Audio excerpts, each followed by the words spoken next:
Coming to you from the studios of AM 950 KTNF, St. Louis Park, Minneapolis, St. Paul, the progressive voice of Minnesota. This is The Gailey Show. I am your host, JP Derrigosian. We are your answer to the question, what is a queer thing I can read, watch, or go to?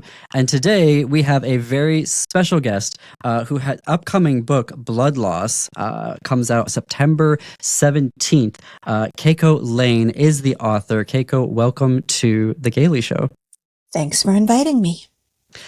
First of all, congratulations on the book. For folks that are on YouTube, you can see the cover here, which was absolutely stunning when I saw it the first time. And then after I finished reading, it had a whole other additional levels of meaning to me. So maybe we want to start there with the title Blood Loss and this, fantastic cover, which has two figures.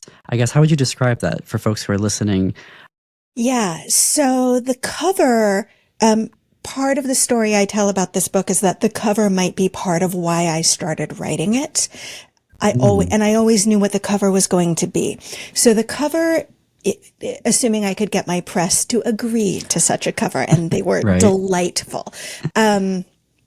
Duke was an amazing press to work with. So the cover is an art installation by an artist named Corey Roberts Owley, who was a beloved friend and is one of the main characters in my memoir. HIV positive, died of AIDS-related complications in 1996. And in the last several years of his life, he was working in painting and installation, and his medium was blood. And he worked with blood of people who were HIV seropositive, including himself. And the piece on the cover uses his own blood. He would draw his blood, mix it with a blood thinner, and then paint body parts and push them up against a wall. So what the cover is his body imprinted twice against a wall. So I was really interested in the book in thinking about, there's so much amazing political history that has been written about AIDS activism and the 80s and 90s, tremendous history projects. I have always been more interested in affective history and the emotional experience of the time and the relationships that were formed and how we made sense of what we were living through, both interpersonally and then in our own psyches symbolically, and thinking about how we were making meaning symbolically is part of what led me to focus on Corey's artwork in this memoir. It's interesting how you framed that, because when I got the advanced copy, thank you very much, and started reading it, I was ready for a particular narrative based off all of those, the documentation that we have, that amazing literature. And so you started with the section called The Problem of the Story. And at first I was like, wait, what?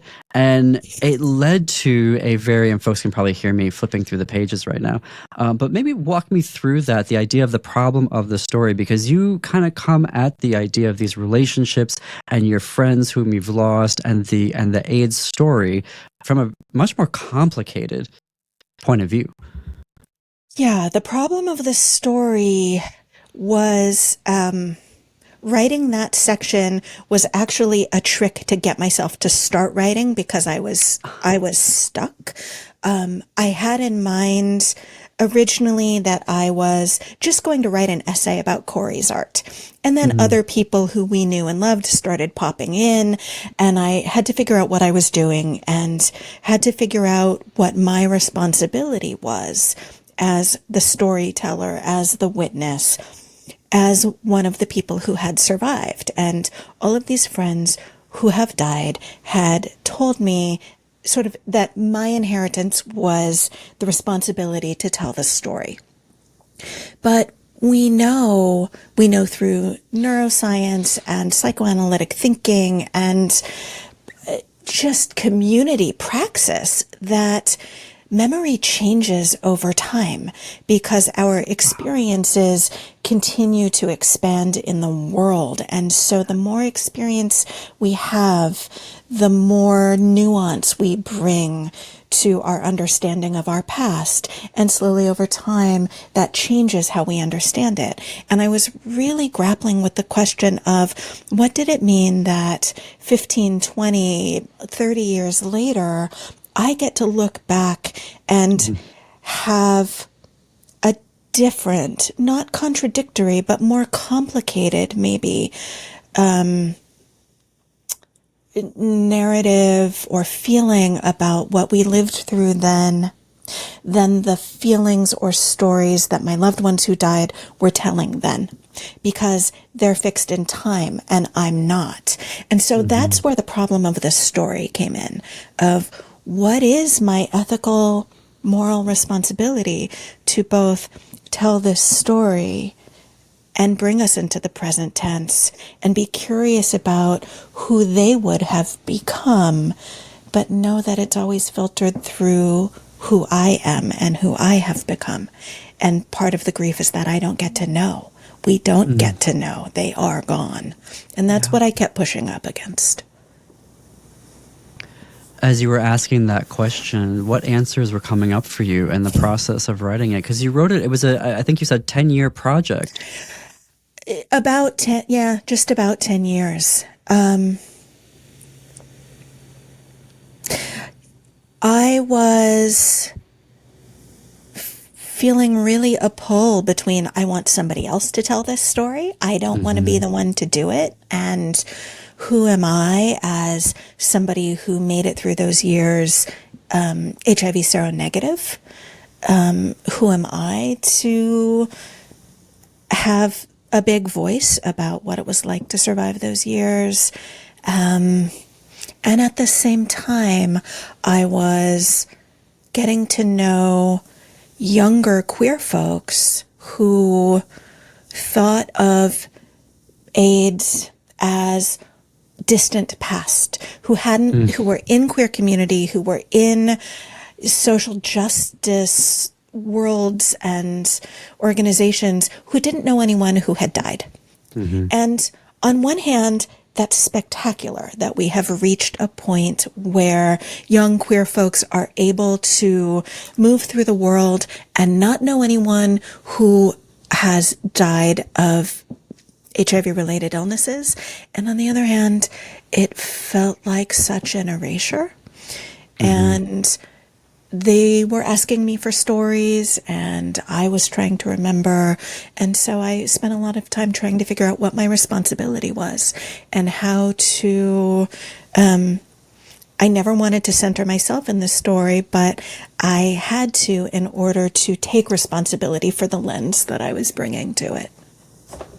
And speaking of, just for folks who maybe don't know the terminology, so when you say HIV seronegative and seropositive, for folks who haven't heard that before, what does that mean? For folks who haven't heard that before, people who are HIV positive are HIV seropositive. And seropositivity and seronegativity refers to the virus being active in somebody's body. Great. Thank you. And, you know, when you say that, so I'm like at the end of the Xers. So, you know, being the end of the Xers, like my sort of cohort of Xers, I don't know if that's the right word, our experience of that was really, you know, we were hitting puberty, we were already in adolescence, like we were coming of, you know, recognizing our sexuality in the context of HIV, right, and AIDS, and all of the nightmare of that, right, pandemic. So we weren't necessarily the ones that were living day to day, right, with it. We were just kind of coming in age and being like, this is what your sexual life is going to be like, right? And there was even, for I feel like the end of the Xers and the elder millennials, I guess, this cognitive, like, wait a minute, okay, so we had imprinted in our brains that this was a death sentence. And then there was the cocktail in the late 90s, and then the cocktail kind of got like bigger and bigger. And now, and I still tell my partners this, I'm like, we were just watching TV every night, and I'm like, do you realize we saw 3 commercials for HIV drugs. Yeah. Like how?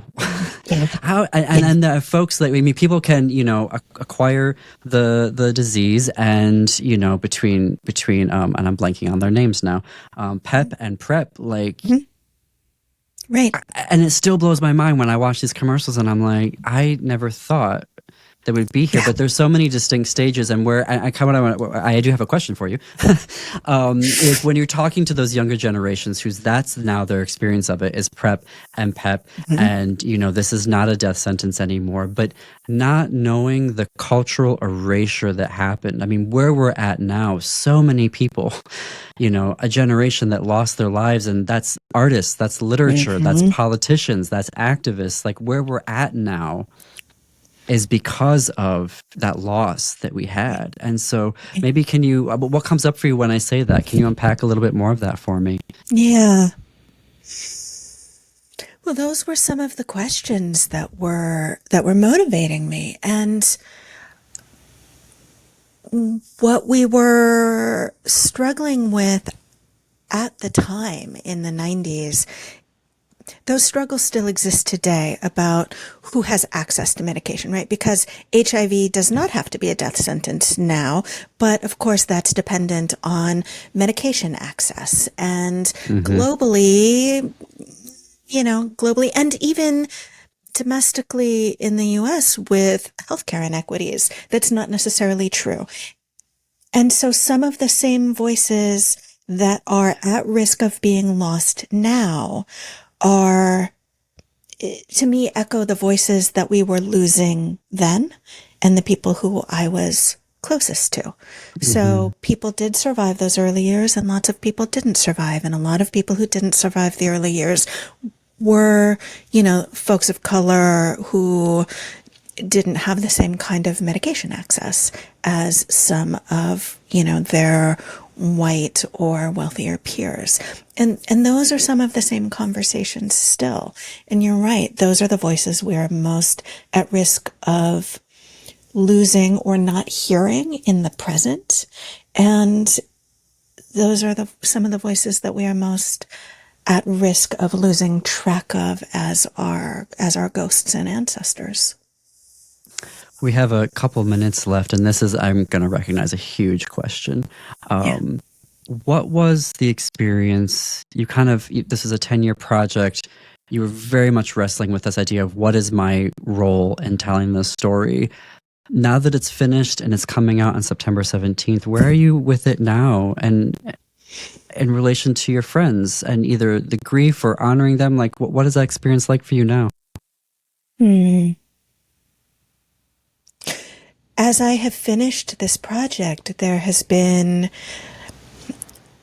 a wave of grief that I hadn't been anticipating, because working on this project, I have kept them so alive, their voices in me this whole time, trying to give them all a place to chatter, right? And talk over each other and fight with each other the way we used to in ACT UP meetings. And all of a sudden, when I turned in the final copy to my publisher, I was done. And I wasn't ready to stop talking to them yet. So I'm still trying to figure it out. Yeah.